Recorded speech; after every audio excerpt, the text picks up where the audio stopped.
the sound of the drum calling players to the game of the new world order. Don't be caught unaware when the heads start rolling. No, it couldn't happen here. I know it wouldn't happen here. But I will not submit to authority of man. I'm alive, I'm awake. This is more than I can take. If you had an open door, would you kill a little more? Listen to the cries of the dead in the wake of the Sudan. Is there no one out there? I see blood in the sands of despair in Africa. Listen to the sound of applause in a chamber full of men selling out their people as they plan their assault on the heart of America. No, it couldn't happen here. I know it never happened here.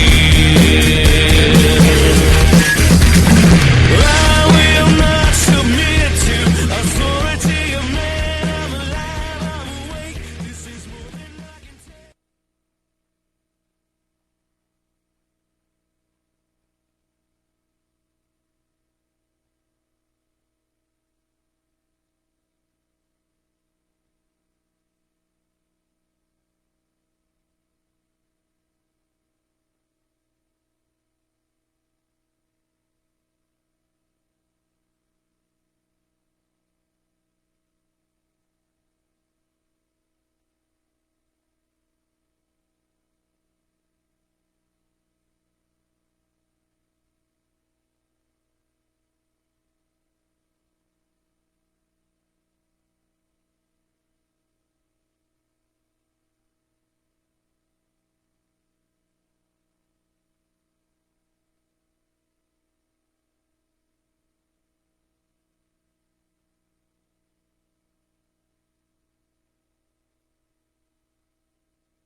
Okay.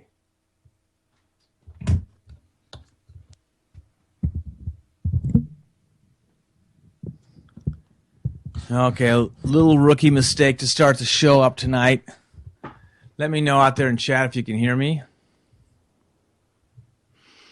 Okay. Jules, am I there? This is Chuck from Double Cross Radio, and I'm here tonight with it's kind of off to a rough start. We're giving you a kind of a condensed version of a show I did a couple years ago. It was basically all about the Pilgrims and the first Thanksgiving, and the kind of the history that led up to that show, that event. And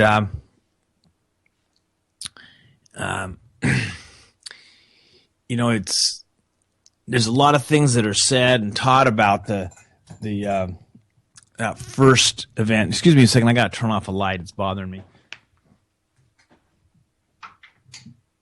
Okay, a little rookie mistake to start the show up tonight. Let me know out there in chat if you can hear me. There we go. Anyway, sorry about that. So the Pilgrims, they didn't just come to America and get helped out by some Indian dude and decide to have this Thanksgiving and give thanks to God and all this stuff. There's a lot of terrible things that happened to them, and the Thanksgiving that they were giving was really truly an event that was made for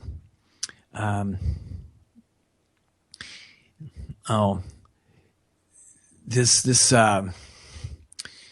first Thanksgiving was truly something for their deliverance from all the things that had happened to them, and actually a lot of them died, and so anyway, they really had a reason for that. And so in order to understand this, really, I think it's really important to go back and study this history a little bit, or at least give a little bit of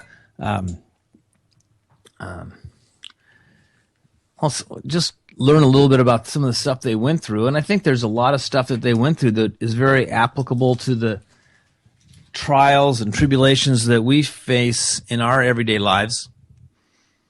And there's a lot of things that we can relate to that they had to go through. And there's a lot of things that, we complain about that if we look at all the things that they had to deal with, we would stop complaining immediately, because they had far more hardships and troubles to deal with than we did, or we ever have. And there, no matter how bleak our future is, theirs was absolutely almost hopeless, and they still found hope in their faith and their religion, and persevered and actually succeeded. And so this is kind of the story of that whole thing. And I'm going to start this off with talking about England prior to their coming to America. Their journey actually took them first to the Netherlands, and then back to England, and briefly, and then over across the Atlantic to North America. And this is there were reasons why they had that kind of a journey, and it all starts with the Church of England in the 16th century. That'd be the late 1500s. It had become very corrupt due to the I would say just due to the power that it enjoyed. That power had attracted people. Power always attracts bad people, because no one will follow them because they recognize them as bad people. And so they have to join institutions that have power, and then they can use that power to enact whatever they want, and people really just have to go along with it. Those of you who are alive today in 2015 can look around you at almost anybody in government, and you can understand exactly how this happens. These are not people anybody would follow anywhere, and somehow they have power over our lives. And that's kind of how it's worked out. It's because we gave the government way too much power. So already there's something there that we can learn from. Anyway, this Church of England was very corrupt, and there was a large group of people within that church, not a majority by any means, but still a large percentage, that were very concerned with this, and they were trying to purify the Church of England. Those who were in charge would mock them and started calling them Puritans. Well, like any good movement that has truth on their side, those who were trying to purify the church took the name Puritan as a badge of honor and began to call themselves Puritans. But there were some within that group that were so horrified at the abuses of power that were going on within the church that they didn't think that they could lend their name to support this any longer by being a part of it. And so they moved to leave, they became separatists. They left the church. Well, the Council of Bishops, the people that ran the church, they realized that this was bad news, and they wanted to do something about it. Queen Elizabeth, who was then in charge, said, "Oh, this is this is not that big of a deal. You go ahead with what you're doing and let this go. And she would not come to the terms with their request to persecute and punish these people. She would occasionally arrest somebody for heresy, or they would, she would have some kind of a show trial to kind of scare people back into line. But it really wasn't a lot of stuff. There were more people who were leaving the church every day, and the bishops were really concerned about that. Well, she was eventually replaced by King James. And King James is the person whom Jamestown was named after, and the James River, that's in the Virginia area. King James was much more, he's much easier to manipulate than Queen Elizabeth. He was a much weaker personality. He was very vain.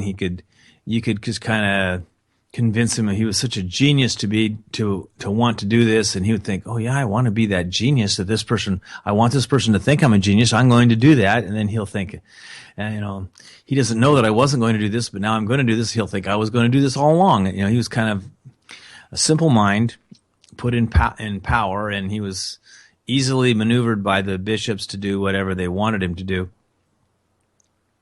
And they got him to crack down on the separatists. And the fact these people were heavily taxed, they were fined, they were not allowed to own land. They lived in houses, and they would follow them around. If they found them using a house as a meeting place for worship and prayer, they would go and they would follow everybody that came out of the house. They would lose their jobs. They would just, life was miserable for these people. They persecuted them. And these separatists eventually fled to Holland, because that was the Dutch offered the only place that would give them any kind of sanctuary. But life was not a can of or a bed of roses. Excuse me, I started to say a can of worms. It was a can of worms. It was not a bed of roses.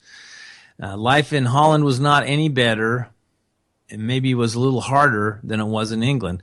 They didn't speak the language. They were unwanted immigrants, refugees. Boy, where have we had something similar to that now? And they were in a land where they weren't welcome. They were people saw them as because they were willing to work for anything for survival.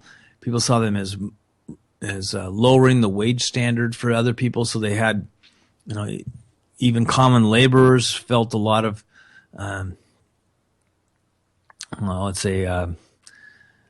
they had a kind of an antisocial behavior towards them because of that. They felt that they were eating into their earning capacity because they were willing to work for less.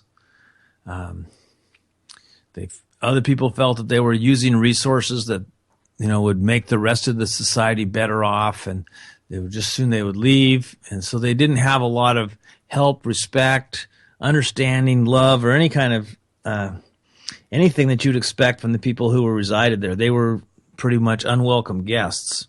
And it's amazing they were able to stay. In fact, I think perhaps it was maybe the higher authority was looking out after their welfare somewhat. Now, not all the people that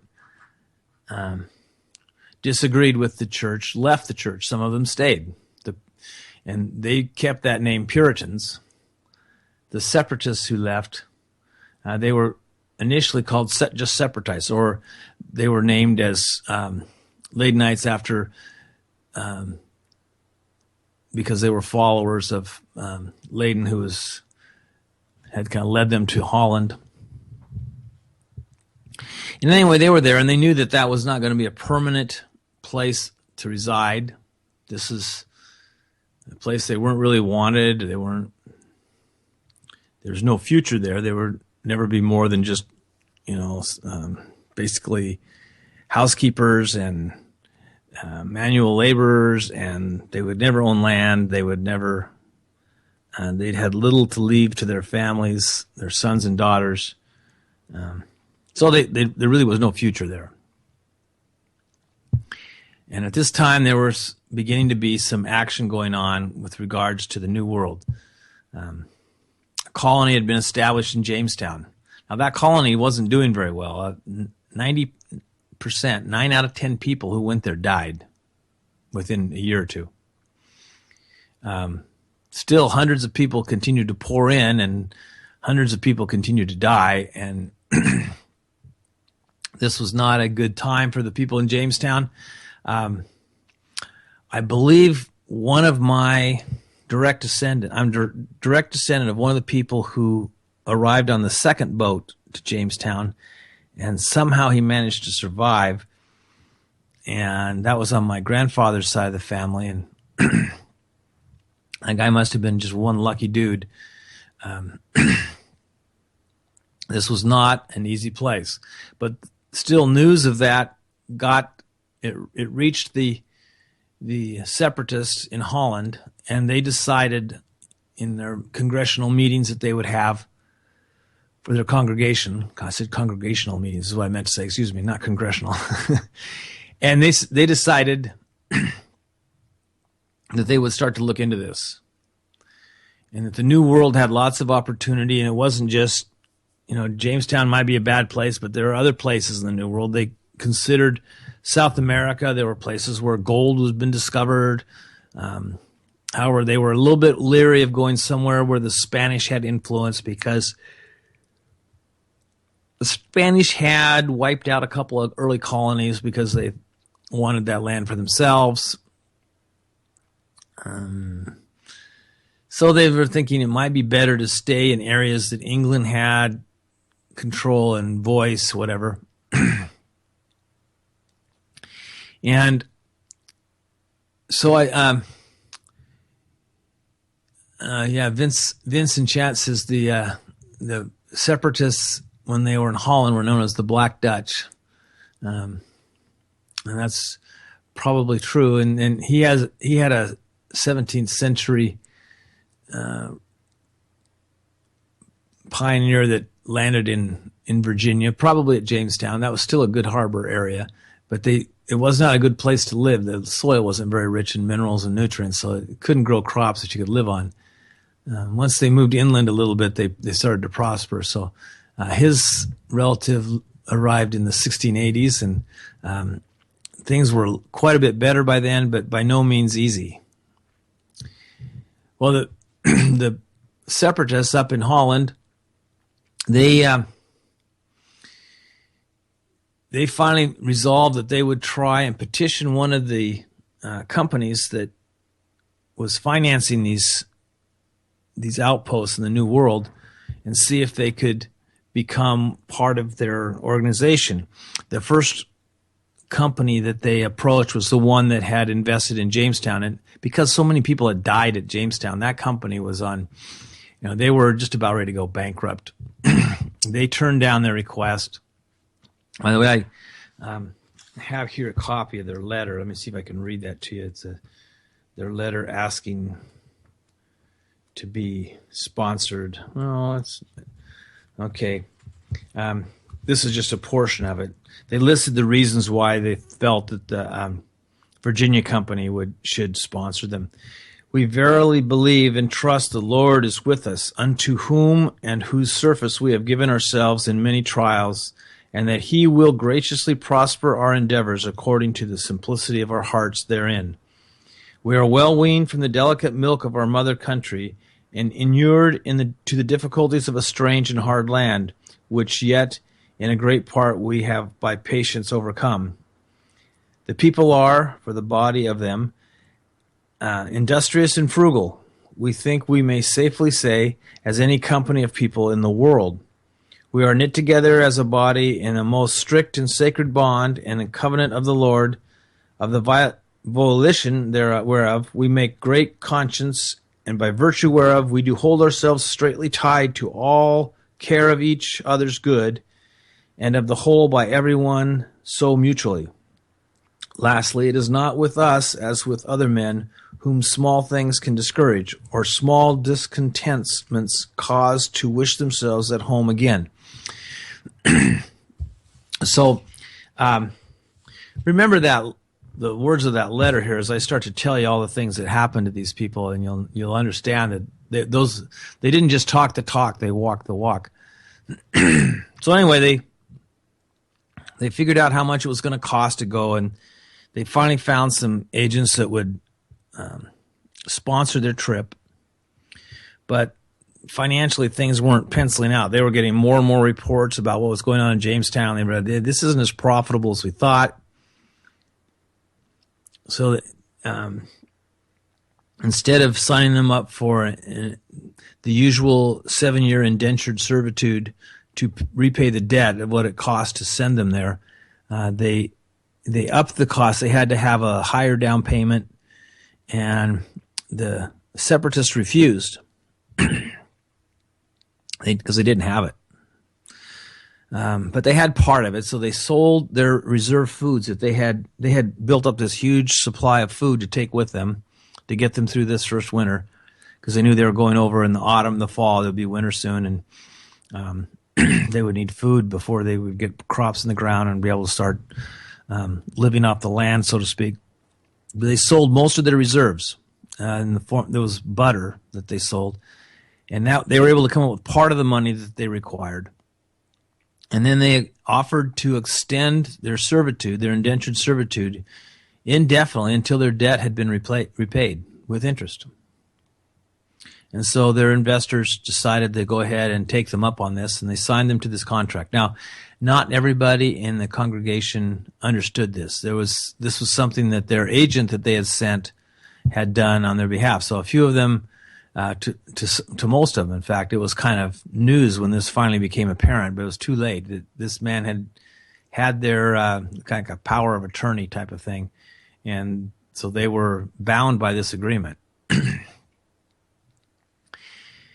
And so they decided to go ahead and go. And the people that were financing it had arranged for 2 ships to go.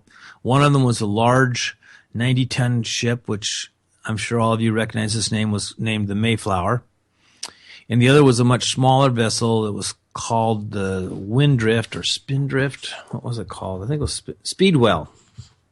The Speedwell. The Speedwell was an older ship. It was smaller. They had roughly 120 people gathered to go. And on these 2 ships, they could get all those people on there with their food and everything, and they could go. Well, they set off from Holland in these 2 ships and sailed down to England. And they got in the harbor there, and there were also some people in England that joined them, and I think that when they joined them, that made their total numbers go to about 120. And they realized that Speedwell was not much of a ship. It was pretty old, it was not in good shape, and it was pretty small. And the ocean is pretty big. It was pretty big even for a large ship like the Mayflower. But nonetheless, they had trust in the Lord, and they decided to set out on this voyage. Well, they got a little bit of wind the first day, and the guy that was the captain of the Speedwell turned around and hustled back into the harbor. He said he's not going. He's canceling his contract. They don't have to pay him any money. He's not going.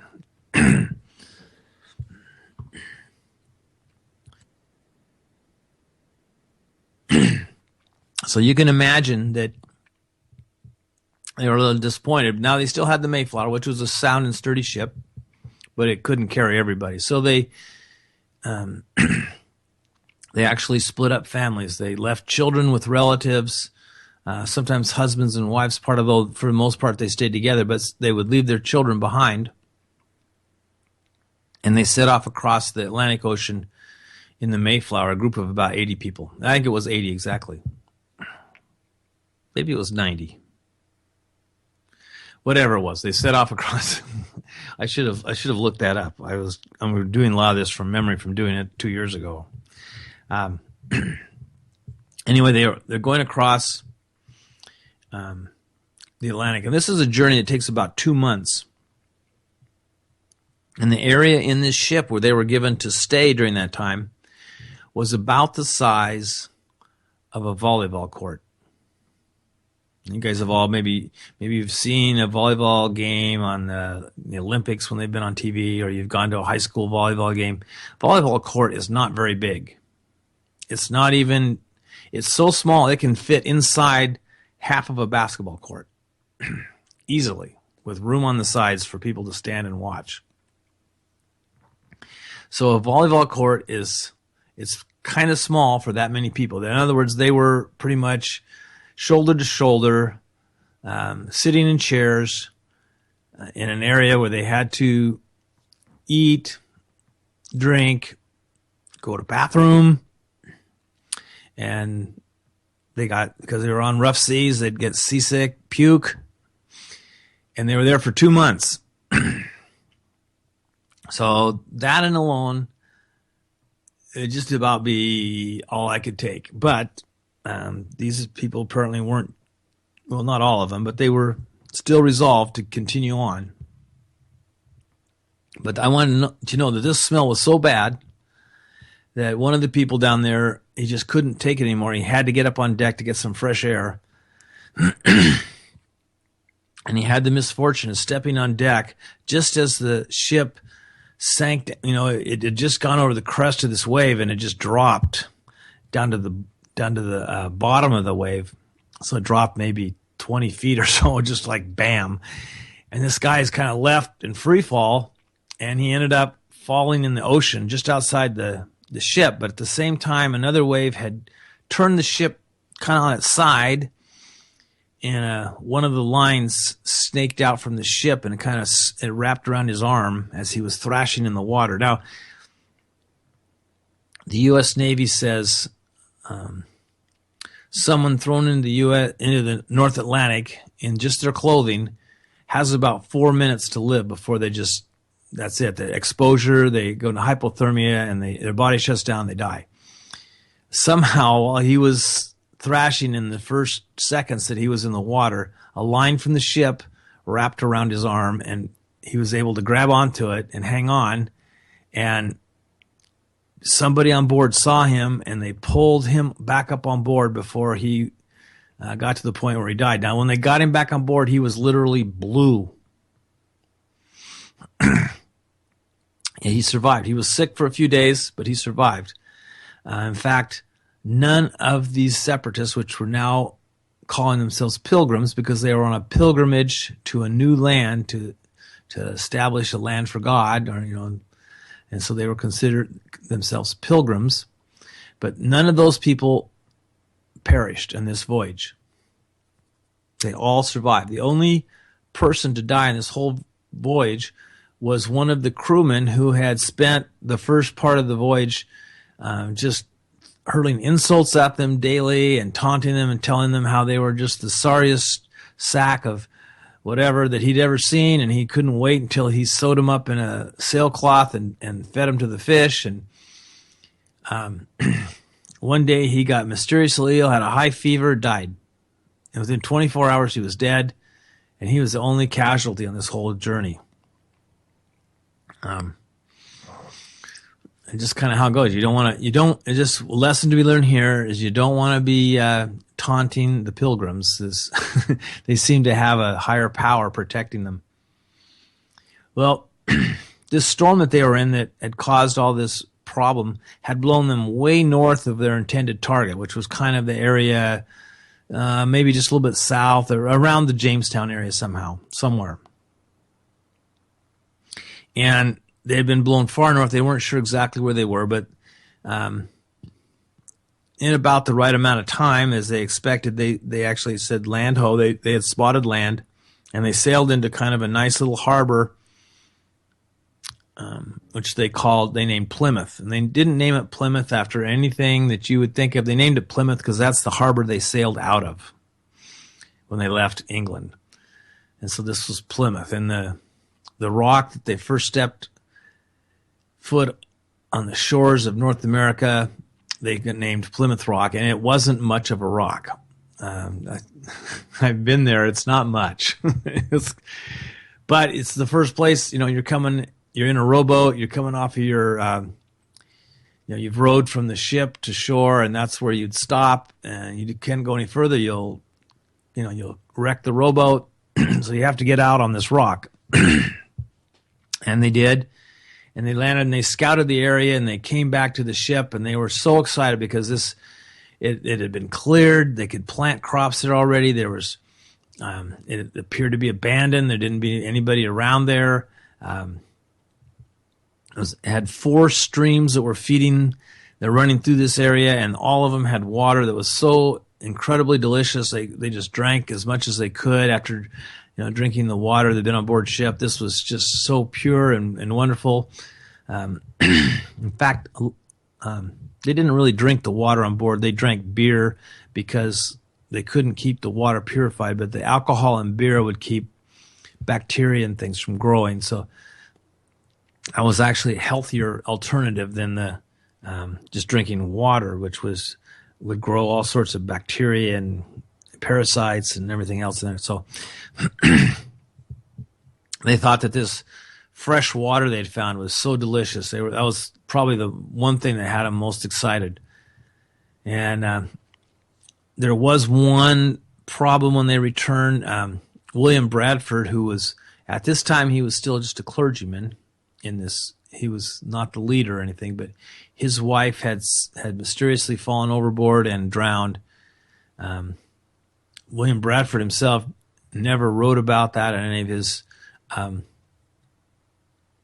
in any of his journals. By the way, Pocahontas was in Jamestown, so she's not going to be in this story. Sorry about that. This is Squanto. Squanto is going to be in this one. So anyway, we're here and they're at Plymouth Rock. They talk the captain into staying. Now he has no real wish to sail back across the Atlantic in the middle of the winter with all these storms. He had just come through and he must have had the feeling that somehow he had cheated death. And plus he had grown to respect the Pilgrims for their courage, their reverent belief in God, and the fact that they didn't complain. They just accepted what was, what happened, and they would try and go forward all the time. They just had a real excellent attitude towards life, and he respected all that. So he agreed to stay and help them because that was the only place that really had shelter was inside that ship. And so they would go in rowboats across to the land every day, and they would start laying out their quote unquote city that they were going to build. It's not much a city, a settlement, and kind of plotting out the land and surveying the surrounding area. And one day they're out working on the stuff. They had started to build some of the buildings. They're not really buildings. Some of the structures that they were going to need, kind of a large community house. And they were laboring out there, and they looked up and they were startled because here was this Indian standing there, and he had been watching them for some time. And anyway, they I'm trying to find this in the. It's like here it is.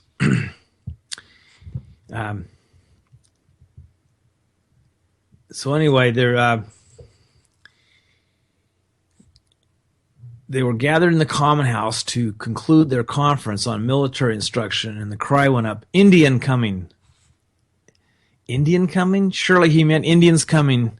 Disgusted, Captain Standish shook his head even as he went to look out the window to see a tall, well-built Indian wearing nothing but a leather loincloth striding up their main street.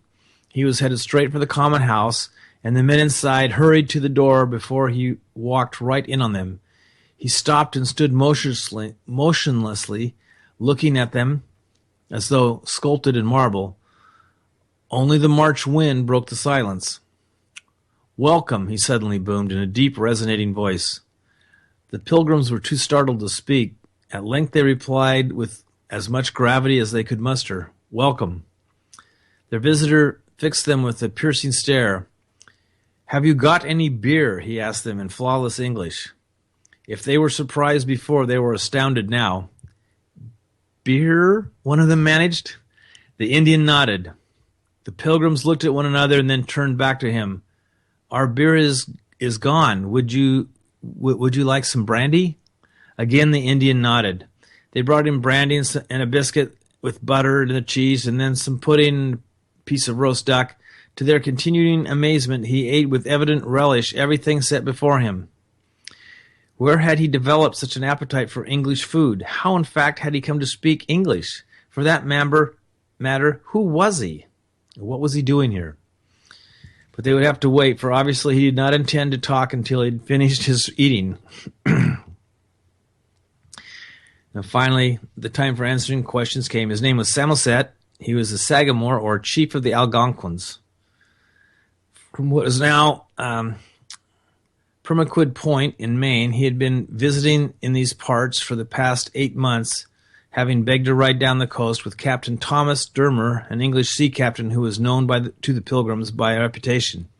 He had been sent out to explore the coast for the Council for England, the company to whom they would now be applying for a patent. And a patent would kind of like a patent is kind of like a title to land, I guess. Apparently, Samoset's sole motivation was a love of travel. He had learned his English from various fishing captains who had put into Maine shore over the years. Now they were asked the crucial question, what could he tell them of the Indians hereabouts? And the story he told them gave every one of them cause to thank God in their hearts. This area had always been the territory of the Patuxets, a large hostile tribe who had barbarously murdered every single white man who had landed on their shores. But 4 years prior to the Pilgrims' arrival, a mysterious plague had broken out among them, killing every man, woman, and child. So complete was the devastation that the neighboring tribes had shunned the area ever since, convinced that some great supernatural spirit had destroyed the Patuxets. Hence, the cleared land on which they had settled literally belonged to no one. Their nearest neighbors, said Samoset, were the... I have trouble with this one. Wampanoags, some 50 miles to the southwest. That's like 50 miles away. That's a long ways when you have to walk. These Indians numbered about 60 warriors. Their chief had such wisdom that he also ruled over several other smaller tribes in the general area. And it was this guy's name was Massasoit. And Samoset had been spending time with them in the past 8 months. By the time he was done with his tale telling, it was nightfall, and Samoset announced that he would sleep with them and return in the morning. Captain Standish put a discreet watch on him, but Samoset slept the sleep of untroubled, and in the morning he left bearing a knife, a bracelet, and a ring as gifts to Massasoit. That was the last they saw of him until the following Thursday, when he returned accompanied by another Indian who also spoke English, and who was all things a Patuxet. The second Indian was Squanto, and he was to be, according to Bradford, a special instrument sent of God for their good beyond their expectations. Now, Squanto had been kidnapped by, I guess, fishermen, and they had sold into slavery in North Africa. Yes, the Muslims living in North Africa were slavers.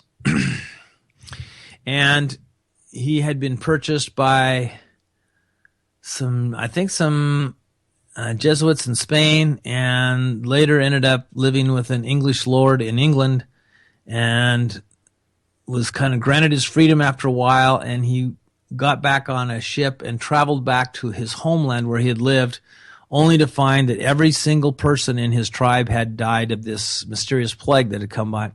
And now he was here, and he spent most of his time with this tribe who had kind of adopted him into them, but he would come and help the Pilgrims during the time they're show, because he had lived there. He knew how to work the land, when the fish would run up the rivers and all these other things that would help them to survive. And he became kind of like their guide to everything they needed to do to survive. He taught them what plants to, how to plant things. I didn't mean to say the Jefferson slavers. The Jeffersons bought the slaves to work in their Slaves were kind of common in those times. They were more or less indentured servants. They bought them. They were given a contract. They worked for a while, then they were free.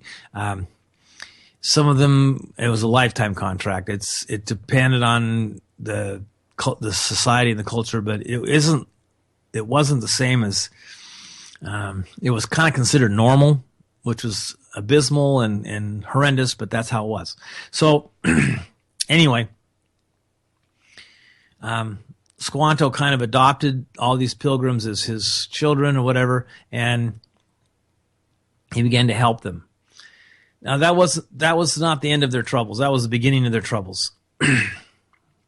On the way over to the New World, the pilgrims had many meetings. I mean, they had 2 months on this ship in an area the size of a volleyball court, and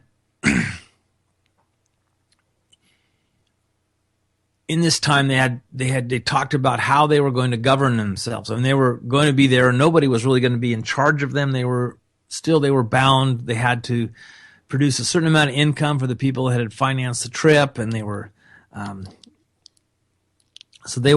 a sense, the pilgrims were also indentured servants, because they had to produce this stuff, or they would it would come back on their families that were in Holland and England. So they had laid out a system of governments called the Mayflower Compact. You may have heard of it before. It was basically a real socialist economic system that they settled on. And as with all socialist economic systems, it was doomed to fail. And there were lots of reasons it failed. They weren't just all this free rider problem. The free rider problem being that, people weren't willing to work for the welfare of other people. And I don't think I think that's really overvalued sometimes. The real problem was they had no way to value anyone's contribution to society. There was no marketplace. There was no way to change what you produced for something that somebody else produced. Everything was commonly owned. There was no value to anything that anyone produced, and no way to measure it. And so playing your guitar or reading a book had the same value as growing food. And unfortunately, there were fewer people who were interested in growing food, and more people interested in doing other things that were more leisurely activities. And the colony they were having lots of problems producing enough food to live on. The next year, a second boat arrived, and there was a lot of joy as some families were united, and others were saddened to learn that their mother or father or both had perished, as waiting, in the time it had taken them to come over. I think 47 people died the first year. It was almost half of the passengers. They called it the dying time. And so, there they were. They didn't have enough to eat already. They were their seed corn was dwindling, and another shipload of people arrived that they didn't have enough food to feed, and they just barely made it through the second winter. And Governor Bradford, he was now the governor because the original founder had been one of those 47 people who had died, the original leader. And so now here it was that William Bradford was elected to lead them. And some of the books that they had brought with them, one of them was a book describing why basically they didn't call it socialism, but the same concepts, why they wouldn't work. And it was kind of an economic text. And he understood this as he read it, and he thought that this is something maybe they should try. I mean, nothing that they thought was, they were getting things that they thought were biblical, but they weren't working. And surely if they weren't working, then they weren't really meant to be in maybe we were misinterpreting what it was meant for in the Bible. So so Governor Bradford, instead of going along with this, he decided that he would grant each person who was still alive a portion of the property that they had been granted. And they were able to keep just about everything they produced in that property. They just had to contribute a small amount to make the payment to the sponsoring group. And once they had made that payment, they could keep everything else they produced. And this was suddenly everybody had this incentive to produce more. And now all of a sudden they were producing things that other people wanted. They had things for trade, and they were able to establish marketplace. And there was a way to define what the value of something you did was by how much it would produce in things that other people produce that you might want to, include in your bounty or whatever. It's basically voluntarism. It's basically a free market. And it's basically a capitalist system that enabled them to put a value on anything they produced, whether it be making shoes, making barrels, growing corn, fishing, anything. There was a value to be placed on it by what it would produce that other people had produced. And eventually, it invented kind of a form of money and all that other sort of thing. Well, the result of all this is that people became so obsessed with what they produced and how much they produced that they produced much, much more than they could consume. It was just such a bountiful harvest, not just of food, but of everything. They had warm clothes. They had shoes that were fit their feet. They had all the things that they needed. And they were so overjoyed with this that they decided to celebrate. And they celebrated. They invited the Indians from the neighboring tribe, which had helped them so much, especially Squanto. And this was the first true Thanksgiving. And this was the feast that everybody always talks about. And it wasn't produced by socialism. It was produced by free markets. It was produced by people being free to produce as much as they wanted and virtually being able to keep 100% of it. It was a small amount that they were paying off, using to pay off their debts, that they had pledged that they would do that. And this is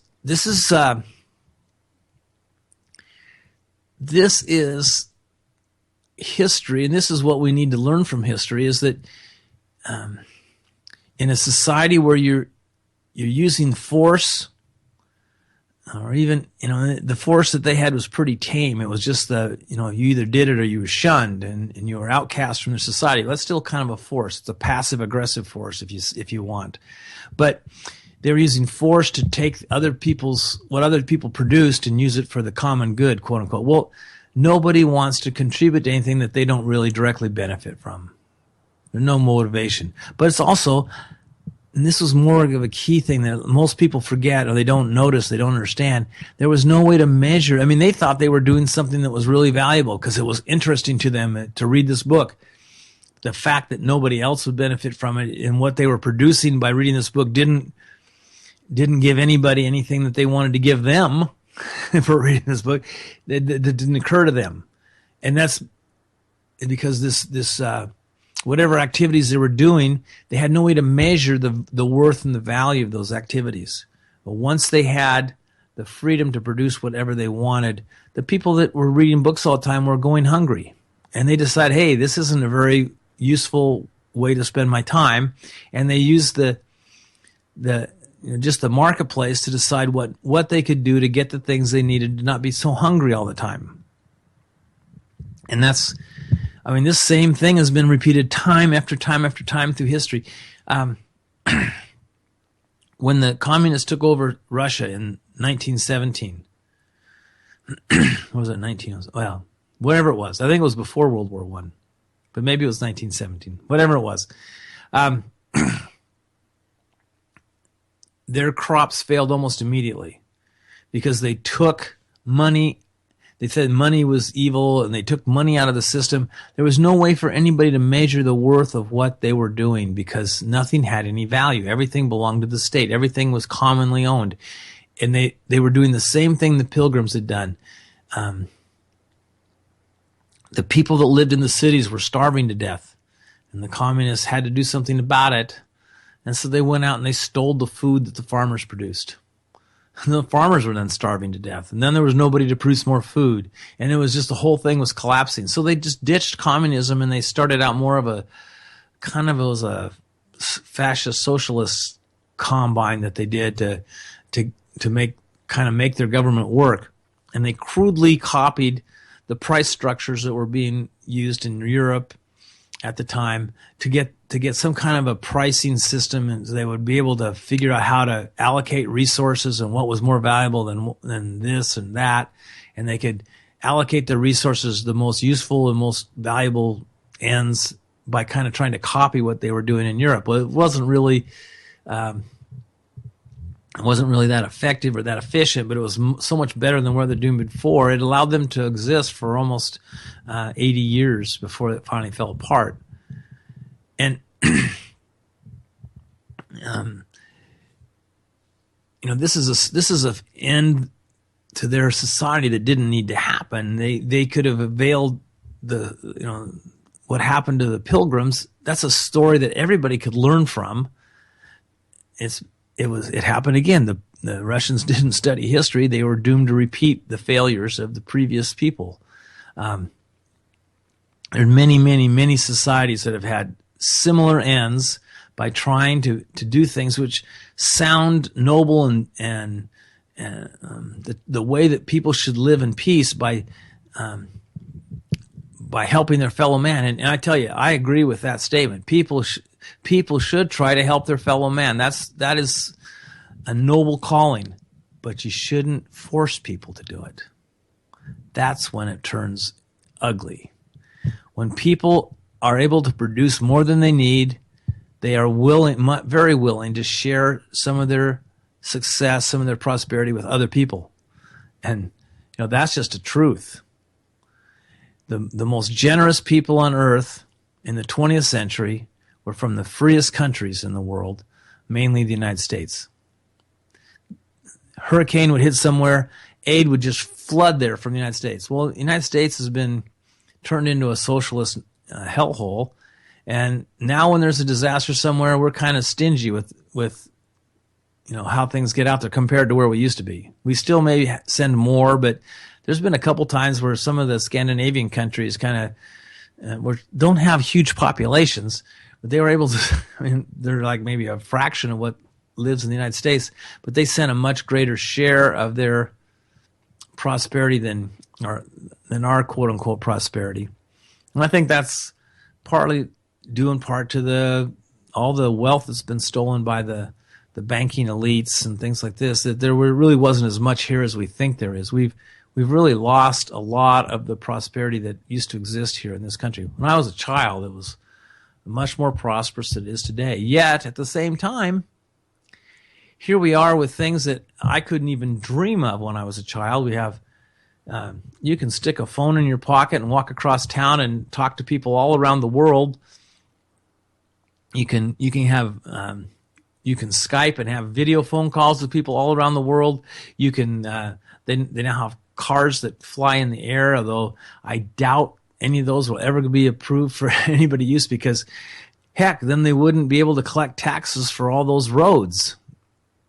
So that'd be a huge cash flow problem for the government, not to be able to steal money, a lot more money than they need, by the way, for roads, and convince people that it was for their own good and they really enjoy riding on those pothole-filled roads. But it's there are so many other lessons that the story of the Pilgrims has for us, besides just the one of the evils of socialism or collectivism.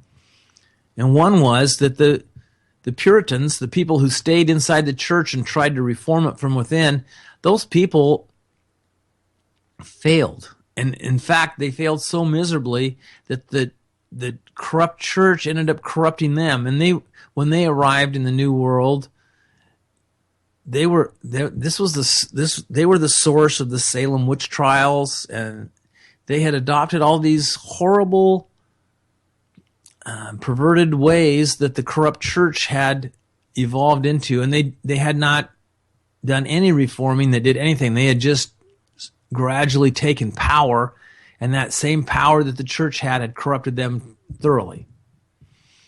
And so there's another lesson that we can learn from this story of the Pilgrims and the Puritans, in that you can't fix the problem from inside. You have to leave it. You have to let it collapse. You have to let it be destroyed by itself. You don't want to go to war with it. You just let it destroy itself, and then you can once again establish freedom and start to build a civilization. You cannot, once you've given this governing parties all this power, you've pretty much committed suicide, because that's all they exist for, is for more power. And the more power they get, the more they have to take away your freedoms, the way they have to take away the fruits of your labor, because they don't produce anything. That powerful government doesn't produce a single thing. It only steals wealth from other people and gives you the illusion that it's giving you something. When they start talking about roads, the roads are built by people. They're paid for by you.